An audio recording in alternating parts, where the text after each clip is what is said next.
the Sarah Living Life YouTube channel. I am Sarah, and this is a whole YouTube channel that is about what life with a disability can be like, and sort of covering lots of different topics. Some educational, some are just fun, some's kind of like what's hanging out, what's happening today. I do want you to get a nice look of this apartment because next time you see it, it'll be in boxes.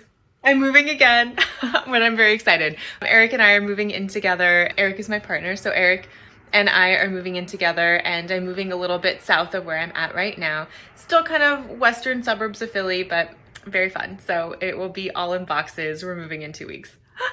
I'm okay. Everything's fine. But for today, I would really love to talk about language and really looking at revisiting stigma, because that's like honestly my favorite thing to talk about. I love talking about stigma. And so I know we had that 2-part video before. So then thinking a little bit more about what is in different research articles. And I like research articles in that this is how professionals are learning how to communicate with themselves, communicate about different types of things, and ultimately provide care for individuals who may be interacting with the medical community. So I'd love to look at stigma, really visit what's happening in some of these research articles, seeing how that shapes the perceptions of the people that we're working with in our medical communities, and then really looking at what are ways that parents and kids themselves can really advocate for themselves and making sure that everyone can choose the language they want used. So I'd love to invite you over to my workstation. These are research articles that I had put together for my doctorate project, and my doctorate project for OT school was building an online parent resource to help support parents of kids with congenital limb differences. And it sort of encompasses all the different things that they have questions about and all the questions that I've been asked for a large part of my life. So just to help kind of gather that so parents feel like they have resources and feel really empowered to take on raising their really awesome kids. I also learned that parents will feel really empowered if they feel like they're being seen and heard and given answers early on when they find out that they have a kid that has a limb difference. Those like initial interactions they have with parents really help set up our parents to feel super empowered. And when our parents feel empowered, then they can help empower their kids, right? I mean, and that makes sense, right? Because kids are observing and watching and learning from their parents. So if parents have really great coping strategies and things, then we can better support our kids, which is just awesome. There is a research article that was written in 1981, and some of the language that describes specifically congenital limb differences is also written in here. And it is really advocating for parents to have an early referral to a hand clinic. And this is saying that as soon as parents find out that they have a child that has a limb difference, then they should very quickly get into a hand clinic, right? Not all parents necessarily are doing that. But even the language that they wrote in this article talks about that there's a crisis that's happening for the whole family. Like this is a quote from the article.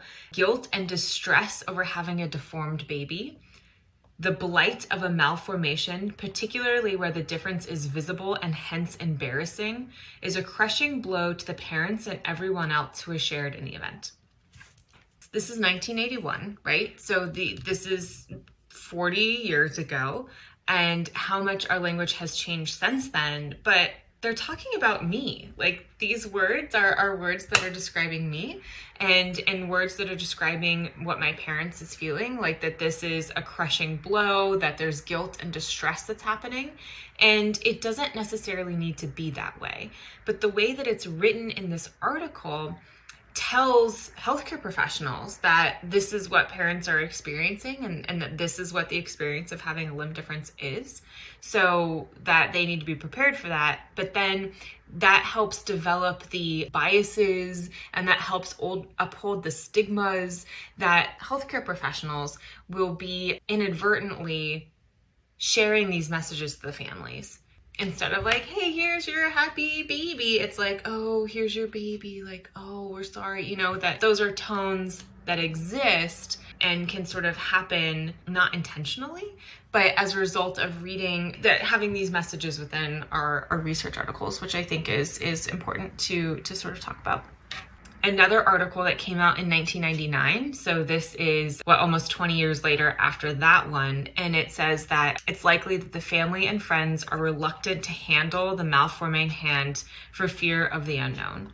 So even that 20 years later, that there's this language that still exists, that there's this fear of the unknown, that we're handling the malformation of the hand and really using these inflammatory language, and that all of this language is really negative in that. So knowing that these are two articles that had come out, almost 20 years from each other, then if we think of the article that I was a part of writing with Dr.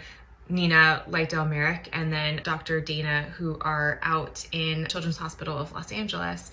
And we really intentionally tried to change that language. So we made efforts to share congenital limb difference. It is a neutral word for this time period in 2021, and that we're really moving away from calling hands these sort of like malformations or these deformations when we're using language talking about sort of all of the limb differences in general. And I think it's powerful that our medical community knows that, and our medical community can get really comfortable sort of using this language, and then we better support and empower our parents too. So even if we're thinking of our parents or our kids themselves, that we really get to choose the language that we want to describe ourselves, and knowing that these research articles is an avenue where stigma is being upheld and can be based on the words that are used in there, but this is something that we can easily undo, and that can be by intentionally choosing the words that we want to use to describe ourselves and really advocating that others use that language too. So if parents are feeling like they're interacting with the medical community and the medical community is using words that are not preferred, like parents have the option and kids themselves have the option to say like, hey, I really prefer congenital limb difference and please use this language too. And I think that that's really important. And I also think it's important just to review that this is what the sort of history of words has been while we are making these changes today. Like, this really wasn't that long ago when these were written. I'm really thankful for a lot of the growth and a lot of the changes that have happened thus far, but also know that we've got a lot of work to do. And that's what this YouTube channel is about. That is what so much work of so many people that identify within the limb different community or just identify within the disability community in general are doing, is really to help change this so that parents don't feel guilt and distress over having a deformed baby, right? So that parents don't feel like this is a crushing blow, because it doesn't need to be. It honestly doesn't need to be. There's no reason. And how can we help support parents and kids so that it's like, this is just a fun piece of who we are and helps just broaden what human variation is. That's all. This is a hand. And sometimes hands look like this. That's it. All right, well, I will see you in 2 weeks. My apartment should be in boxes by then. We'll see. Oh my gosh. And don't forget to like, share, subscribe.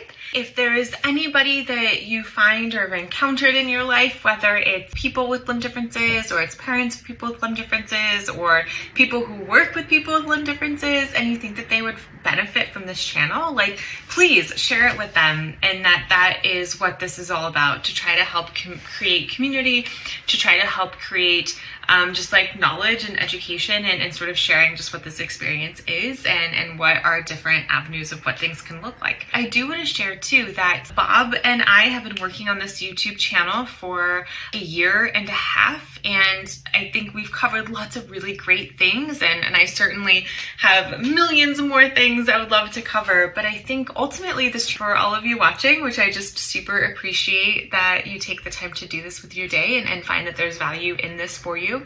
And if there's anything that you are interested in or curious about, or topics that you want me to cover or think that I should talk about, whether it's something that is just a comment or we can make a whole video on it, or if you want to see what it looks like if I were to do some type of task, please write it in the comment description if there's anything that you're curious about or want to learn more about. It's sort of, we're in this dynamic together, and Bob and I are both so happy to produce content that we think is important and meaningful, but ultimately you're the one watching it. So I appreciate the time that you take out of it, but also want to help make sure that it's meeting your needs and that the things that you're interested in learning about are covered. So let us know, leave comments in the comment box, or you can just send messages to me on your own through my social media channels, and I would love to continue having conversations with you.